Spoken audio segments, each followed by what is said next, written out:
All right, notes app. Notes app. I'm a notes app poet.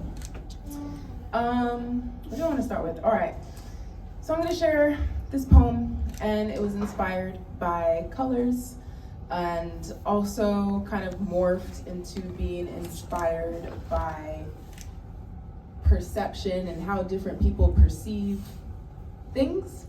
So yeah, here it goes. An eyewitness can't prove much. The only thing that can really be proven is an infinite spectrum of possibility, as our visions pass through a white prism refracting the imagination. Do you remember the hype surrounding that dress? Is it white? Is it gold? Is it black? Is it blue? Who holds the clue? Oddly enough, green grass smells of sandy blue. Just lay amongst the greenery to surf waves of soil and mineral across opal gray skies. How is it possible to be in air, on earth, and at sea at the same time? Funny thing is, parents bathe in gray but raise their kids in black and white. My daddy smokes weed and so do I. The only difference is I hold shame that creeps up from my parents' scolds, even though it's based on lies. Why do people hide behind the shade of identity? Their ego needs protecting, but I'm begging, cleanse my sins in smoke before I die when the black raven comes to collect my soul. I hear its wings. Oh no, just a plastic bag hitching a ride. It must be searching for a place to settle down for eternity, left wondering what it's like to decompose. Pink flowers are a treat to the eyes, or a curse to the nose. Sniffles and sneezes attuned by pollen's yellows is proof that the smallest matter can take down a relative tower. It seems like we live at the mercy of perception, making deception a given. Will the truth ever unfold? Thank you.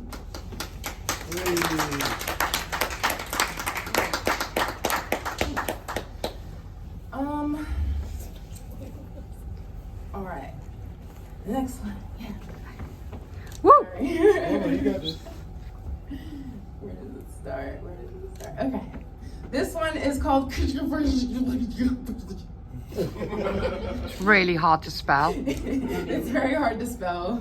Let me know if you can find the right spelling. I'm all here for it. And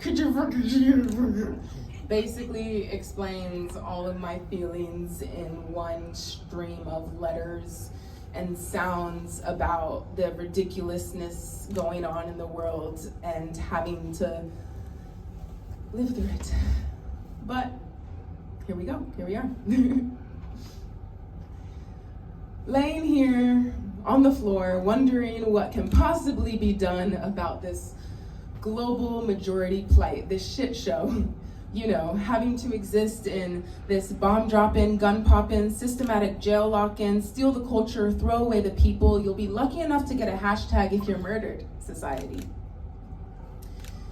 But I have nothing to say, only everything to feel, and I'm tired of participating in this hamster wheel going round and round in the illusion of separateness, making me feel like we really don't stand a chance. I go back and forth between nihilism, gratitude, anger, grief, hate, bravery, fear, courage, empathy, cynicism, love, hope, and the worst of all, indifference. But the entity of this enemy is so incomprehensibly overbearing, and I often resort to banter to get through the pain.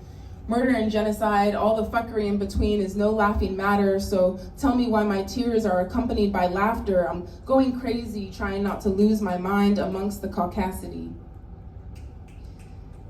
I know it doesn't help sometimes, but I like to picture myself sipping on a steaming hot cup of white people tears in a fantasy where they had the bravery to process their ancestral history, yet they don't seem to think that coming from a long line of colonizing thinking isn't inherently traumatic.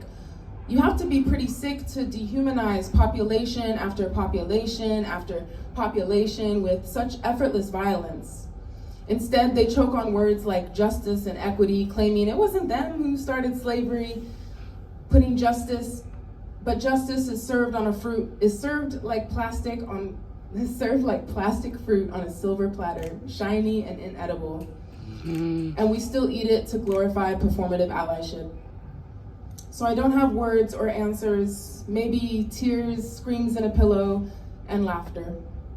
Thank you. Wow. Those are my BLN poems. I have more poems in the next half. Thank you.